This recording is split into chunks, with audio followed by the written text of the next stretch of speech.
20 রাকাতের কম তারাবি হয় না, হয় না, হয় না, হয় না, হবে না। দৈন্তান নয় কান না, কি নয় কান না, দৈন্তান্ন মর্দিনান্ন না, দৈন্তান্ন কান না।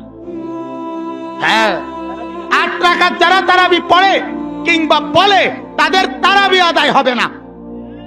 আমাদের নবী মুহাম্মদ সাল্লাল্লাহু আলাইহি ওয়াসাল্লাম বলেছেন, এটা আছে সহিহ বুখারীতে, খণ্ড নম্বর 1, হাদিস নম্বর 472। এক লোক জিজ্ঞেস করলো যে কিয়ামুল লাইল কিভাবে পড়তে হবে। নবী বললেন, তোমার কিয়ামুল লাইল পড়া উচিত 2 রাকাত করে, তারপরে 2 রাকাত, তারপর 2 রাকাত, আবারও 2 রাকাত, এভাবে চলতেই থাকবে। তাহলে নামাজের রাকাতের সংখ্যা নিয়ে যদি বলতে হয়, আপনি যত রাকাত খুশি পড়তে পারেন। তবে নবী মুহাম্মদ সাল্লাল্লাহু আলাইহি ওয়াসাল্লামের নামাজ পড়া নিয়ে যদি বলতে হয়, এটার উল্লেখ আছে সহিহ বুখারীতে, খণ্ড নম্বর 2, বুক অব তাহাজ্জুদ, হাদিস নাম্বার 1147। হযরত আয়েশা রাদিয়াল্লাহু আনহা তিনি বলেছেন যে নবী যখন রমজান মাসে কিয়ামুল লাইল আদায় করতেন, সবসময় 11 রাকাত করে তিনি নামাজ পড়তেন, 11 রাকাতের বেশি না। আর তিনি এটা অন্যান্য মাসেও করতেন। তার মানে 8 রাকাত হচ্ছে কিয়ামুল লাইল, তারপর 3 রাকাত হচ্ছে বেতর, এভাবে 8 যোগ 3 সমান 11 রাকাত। এছাড়াও আরো অনেক হাদিস এরকম কথা বলছে। আমরা যেসব হাদিস দেখতে পাই, আমাদের নবী সাল্লাল্লাহু আলাইহি ওয়াসাল্লাম হোক সেটা সহিহ বুখারী, সহিহ মুসলিম, সবগুলোই বলছে নবী পড়তেন 8 রাকাত বা 11 রাকাত, মানে 8 যোগ 3।